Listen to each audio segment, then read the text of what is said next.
Today we have a Kokatat Dry Suit with a torn wrist gasket. It's not quite torn down to the base, but I'm going to remove it completely anyway and do what's called a factory replacement, rather than gluing the new gasket to the existing gasket. I'll start by cutting away the excess here so I can open it up and see that the gasket is glued to the Gore-Tex fabric of the dry suit. To get this removed, I'll use an iron and some parchment paper to protect the garment. I'll place a piece on the inside and on top of the gasket.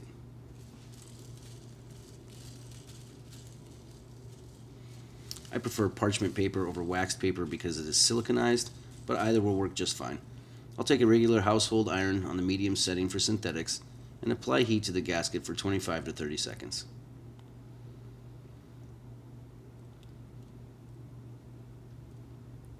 You don't want to apply too much heat, but you do need enough to soften the glue.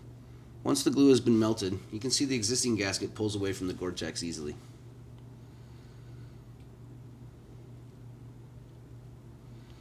If it's not peeling easily, you'll need to apply a bit more heat. Once it starts to peel off, I'll do a couple more rounds of that process, rotating the sleeve, applying the heat for 25 to 30 seconds, and removing the gasket. If the glue is not softening, you'll need to turn your iron up a bit, but be careful not to damage the Gore-Tex during this process. We don't want to overcook anything. I'll clip the excess off here to get this last little bit.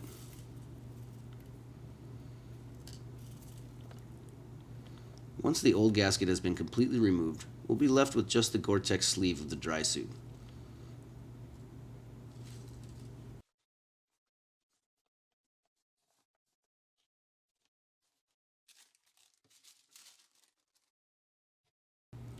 The next step will be to prepare the new gasket for gluing. For this, I use the Kokatat wrist gasket replacement tool. It's a nice way of getting this gasket prepared, and since the gasket has a conical shape, it will try and pull itself off the core here. So I like to just fold it up, get the core in there, and figure out how to hold it in place. I want it to be mounted far enough up on the core so that I can fold back part of the gasket for gluing later on.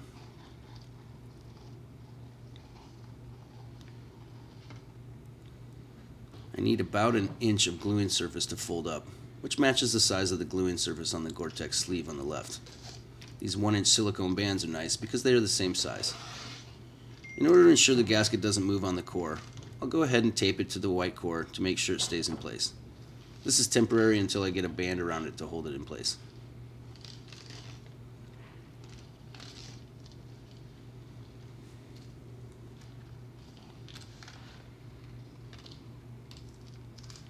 Next, I'll get a silicone band around the gasket to hold it in place. A 4-inch band would be ideal, but today I only have these 9-inch bands, so I'll have to work with it a little. First, I'll use my fingernail to make a nice crease where the edge of the new gasket is as a reference point. Using the band to represent the gluing surface, I'll make a reference point so that I leave enough of the gasket to fold over the silicone band once I have it in place.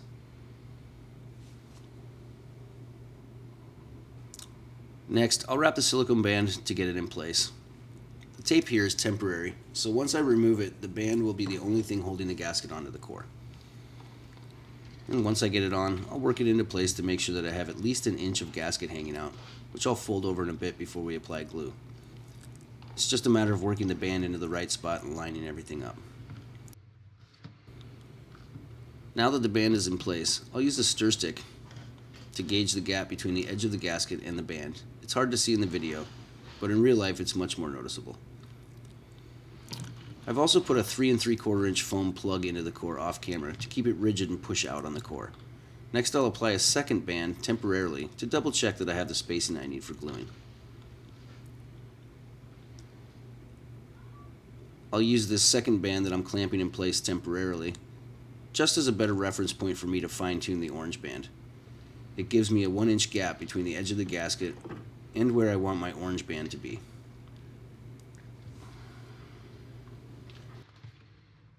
Put the orange band into place after this. This is much easier with a proper 4-inch band, but I want to make sure it's all dry fit perfectly.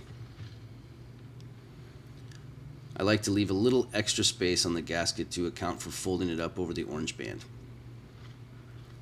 It's worth it to take the time and dry fit all of this now, since once we get to gluing, we won't have any second chances.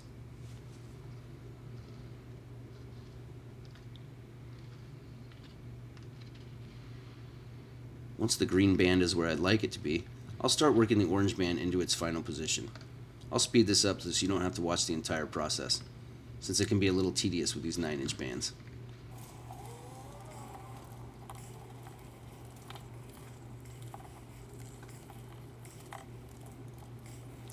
Once everything is in place, I'll remove the green band and make any final adjustments that I need on the orange band.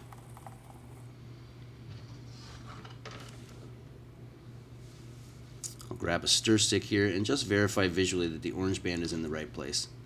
I'll have the new gasket more or less ready. The next step is to slide the core into the sleeve so we can prep the dry suit side. Since I inserted that foam plug into the core, it's a tight fit. I just use my stir stick to work it around until I have the core inserted into the Gore-Tex sleeve. It can take some working.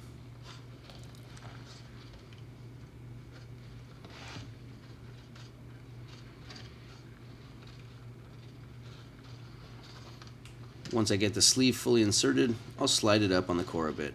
We're just prepping the sleeve here for now, and we'll see in a bit how this will all come together before we start applying Aquaseal.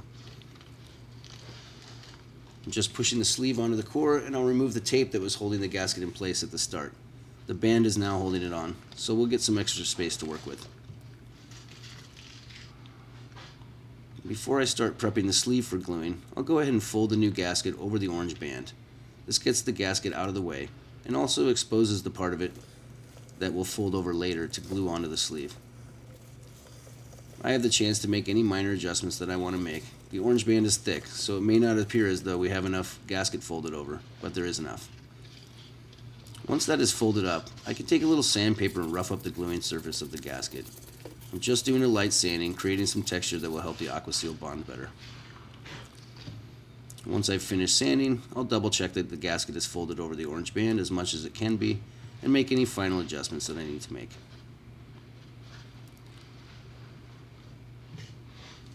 Next, I'll apply a mask to the core so that I can easily apply glue to the Gore-Tex sleeve without worrying about it getting everywhere. I'll scooch the sleeve up a bit so that it's flush with the tape. I don't want any glue on that white core.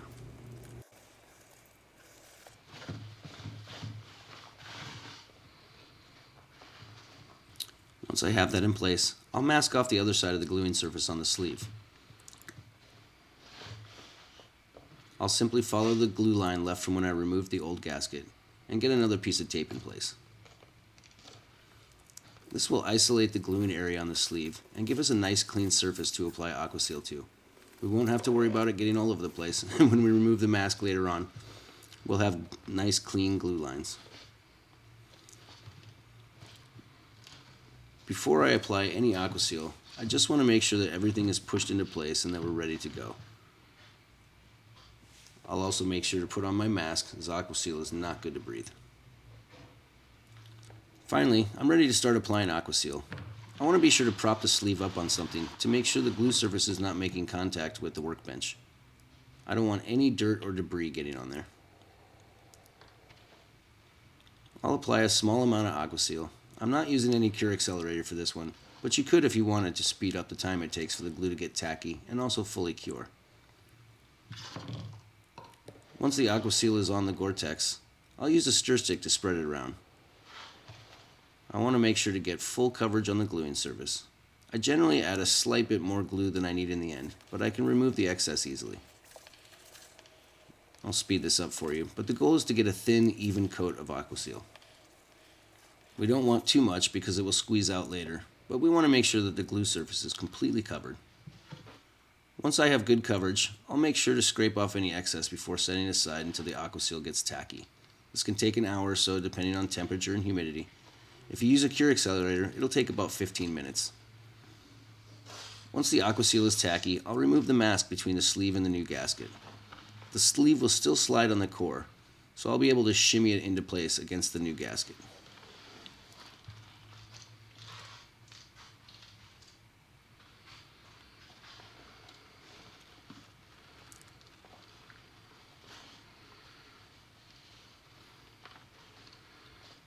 I want to be sure that I get the sleeve right up against the gasket so that when we fold the gasket back over the glue surface, it will overlap properly.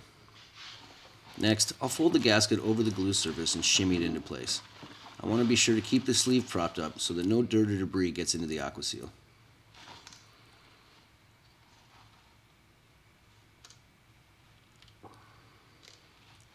I'll speed this up again so that you can see the entire process. The Aquaseal is just at the tacky stage, so I can still make adjustments as I work the gasket into place. I'll go all the way around, folding the gasket over the glue surface. There may be little gaps, but I can work the gasket and adjust since the Aquaseal is not too dry yet. The idea is to work the gasket into place before we make our final adjustments.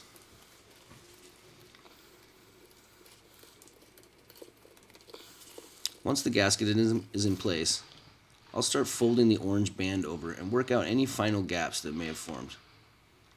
I want the band to hold the gasket in place over the glue surface, which also applies pressure that will prevent any air bubbles from forming. To do this over again, I'd use a couple 4-inch silicone bands for this, but I only have a 9-inch band today, so this requires a little bit more working. Again, I'll speed this up. I'm working the band into place while also making any adjustments I need to make to ensure that there are no gaps between the gasket and the blue mask.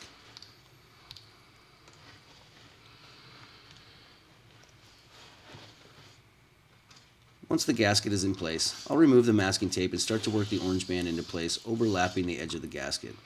This is to ensure good pressure on the glue surface all the way to the edge of the gasket. These silicone bands are nice because Aquaseal won't stick to them, and they work well to apply pressure on the core in the inside of the sleeve. They also hold everything in place while the glue is curing.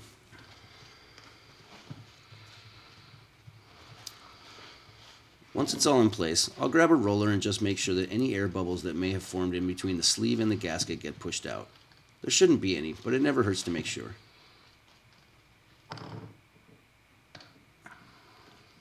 I'll work the band a little more here and roll over and over until I'm sure that everything is in place and we are ready to let the Aquaseal cure. That will take about 12 hours or overnight unless you use Cure Accelerator.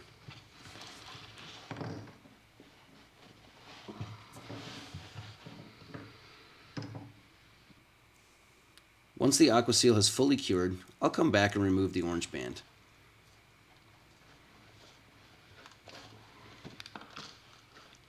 We have a good gluing here, and a lot of people would stop here. The wrist gasket is now secured in place. As you can see, we don't have any glue blowout here, but we have this weak spot, which is the interface between the gasket and the Gore-Tex. It's a spot we want to protect to ensure that the gasket doesn't peel up. I like to apply a small band of Aquaseal to protect this surface. Since we have a good gluing, I'll make this band about 1/8 of an inch. To do this, I'll mask off an area to apply glue to. I'll use masking tape on the gasket side and on the Gore-Tex side to leave a small reveal where we'll apply the Aquaseal.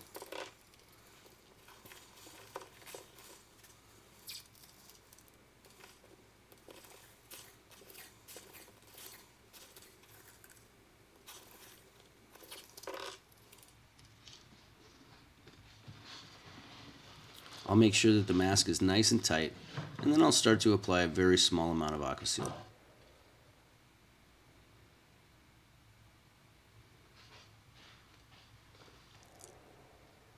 I want enough to fill in the interface, but it won't take much.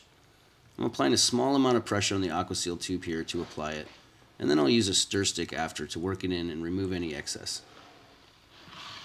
Again, I want to prop the sleeve up to ensure that no dirt or debris gets into the Aquaseal. I'll grab my stir stick here and work the glue into place while also removing any excess glue. We don't want too much, just enough. Once I'm happy with the gluing, I'll set this aside and let the Aquaseal get tacky before I remove the masking tape.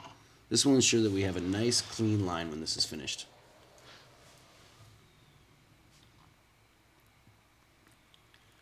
When I remove the tape, you can see that we have a nice clean strip of Aquaseal protecting the interface. This will prevent the gasket from peeling away from the Gore-Tex in the future from wear and tear.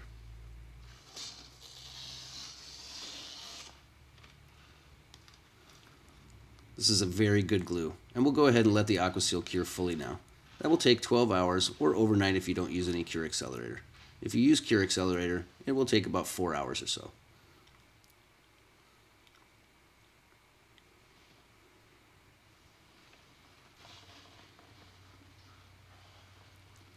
We need to do the same thing on the other side, so off camera I've turned the sleeve right side out and inserted the core and foam plug again. This will let us apply a strip of Aquaseal to the outside interface. Again, I'll use masking tape on both the gasket side and the Gore-Tex side so that it reveals a 1/8 inch strip where we'll apply Aquaseal. It's the same we did on the inside. Again, we have almost no glue blowout, so this will be a clean replacement. Once this mask is applied, I'll grab some more Aquaseal and do the same thing we did before.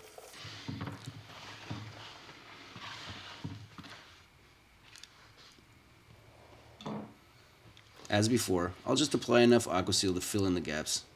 Usually if there is too much glue, so I'll use my stir stick again to work it in fully and remove any excess that is on the interface gap once the glue is applied.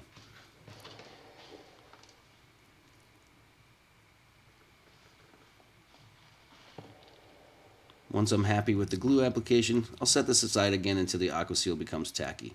This may take an hour or two without accelerator, or just about 15 minutes with accelerator. Once its Aquaseal is tacky, I'll remove the masking tape like we did before. This will reveal a nice clean lines for our protective strip. As you can see, and I'll zoom in here, we have another beautiful Aquaseal strip. I'll set this aside and let the glue cure fully, and this dry suit is ready to go back in the water. Please be sure to like this video, subscribe to our channel, or visit us at OregonBoatingFoundation.org.